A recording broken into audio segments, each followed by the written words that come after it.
खैर, उधर मणिपुर के सीएम एन बीरेन सिंह भी सकपका गए, सामने आ गए, दोषियों को फांसी की सजा देने की बात करने लगे। शर्म आती है इन हुक्मरानों पर, चाहे वो दिल्ली के हों या मणिपुर के।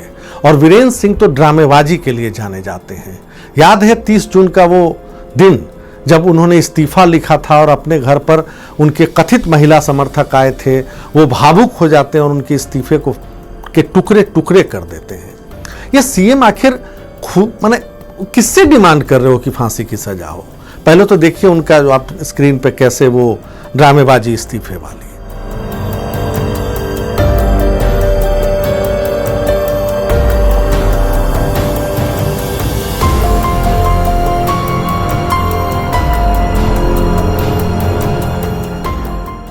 बहन बेटियों की आबरू के टुकड़े टुकड़े होने के बाद यह मुख्यमंत्री किसी विरोधी दल के नेता की तरह बात कर रहा है। फांसी की सजा कौन दिलाएगा भाई? आपने तो एक्शन भी नहीं लिया। अमित शाह और आर्मी चीफ कई दिनों तक इम्फाल में रहे, लौट आए, लेकिन हिंसा की आग ठंडी नहीं पड़ी। कौन जिम्मेदार है इसके लिए? जवाब Indian national development inclusive alliance यानी इंडिया से लेने की जरूरत नहीं है। ये तो मोदी मंत्रिमंडल के सदस्य आर.के. रंजन सिंह ने ही बता दिया था जब इम्फाल में उनके घर को भी लोगों ने स्वाहा कर दिया। लोगों ने नहीं, उपद्रवियों ने। आर.के. रंजन ने वीरेंद्र सिंह पर सवाल उठाए थे। उन्होंने साफ बता दिया मणिपुर में कानून व्यवस्था फेल है। सुनाता हूं कि मोदी के मंत्री अपनी सरकार के बारे में क्या कहते हैं। Unwanted incident is happening. The law and order condition in the state of Manipur is totally failure.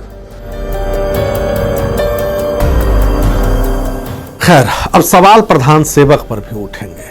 प्रधानमंत्री नरेंद्र मोदी ने वीरेंद्र सिंह पर कार्रवाई क्यों नहीं की? इसलिए कि भारतीय जनता पार्टी की छवि खराब हो जाएगी? क्या इसलिए कि केंद्र सरकार मणिपुर में सब कुछ अंडर कंट्रोल दिखाना चाहती है? हद तो तब हो गई जब यूरोपीय संसद में मणिपुर हिंसा पर चर्चा होती है, भारत सरकार से इस पर रोक लगाने की मांग की जाती है। आप जानते हैं यूरोपीय संसद कहां है? फ्रांस के स्ट्रासबर्ग में। वही देश जहां मोदी होकर आए हैं, जहां का सर्वोच्च सम्मान हासिल किया है। उस पर तो खूब बोले, लेकिन मणिपुर पर चुप्पी 77 दिनों की आग में चिंगारी लगने के बाद टूटी। चिंगारी जो इस वीडियो ने लगाई है, तो कुछ तो जवाब देना पड़ेगा।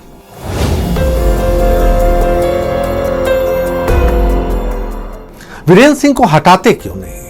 उनको संविधान की धारा 355 लगाकर बर्खास्त कर देना चाहिए, यह मेरा मानना है।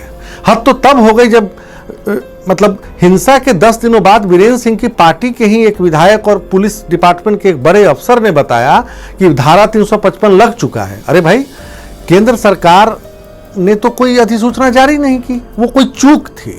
लेकिन अब तो लगता है इस वीडियो के बाद कि इसकी जरूरत है। खैर, 355 में है क्या? यह प्रावधान है कि केंद्र सरकार किसी भी राज्य को बाहरी हमले या आंतरिक अव्यवस्था से बचाएगी, डिस्टर्बेंस, इंटरनल डिस्टर्बेंस। दरअसल ये अनुच्छेद जो है वो 356 का रास्ता साफ करती है, जिसमें किसी भी राज्य में राष्ट्रपति शासन लगाने का प्रावधान है। क्या मणिपुर इसके लिए फिट केस नहीं है? जब मोदी के मंत्री खुलेआम वीरेंद्र सिंह को फेल बता रहे हैं, जहां सीआरपीएफ और असम राइफल्स के जवानों पर हमले हो रहे हैं, हथियार लूटे जा रहे हैं, मर्डर और महिलाओं की असमत लूटी जा रही हो, उस सरकार को बने रहने का क्या हक है? वायरल वीडियो से कई सवाल पैदा होते हैं और इसके जवाब वीरेंद्र सिंह हो या मोदी सरकार, किसी को तो देने होंगे।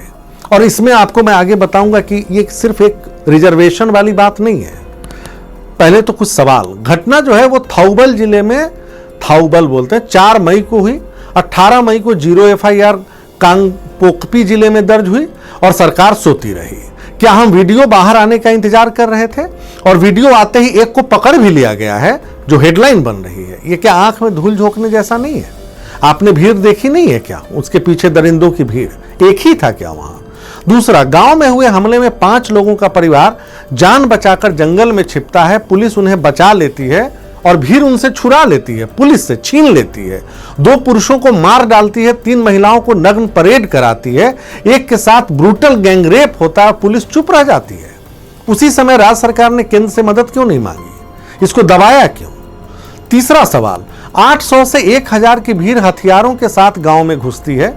उनके हाथों में SLR से लेकर AK-47 जैसे घातक हथियार हैं, तो लोकल पुलिस 2 महीनों में अब तक किसी को अरेस्ट क्यों नहीं कर सकी, खासकर तब जब आर्मी और अर्धसैनिक बलों की तैनाती इस बीच हो गई है। ये सही है कि 3 मई को घटना पहली बार हुई और 4 मई की ये बात है, अब तो है वहां पिछले 1 महीने से अर्धसैनिक बल।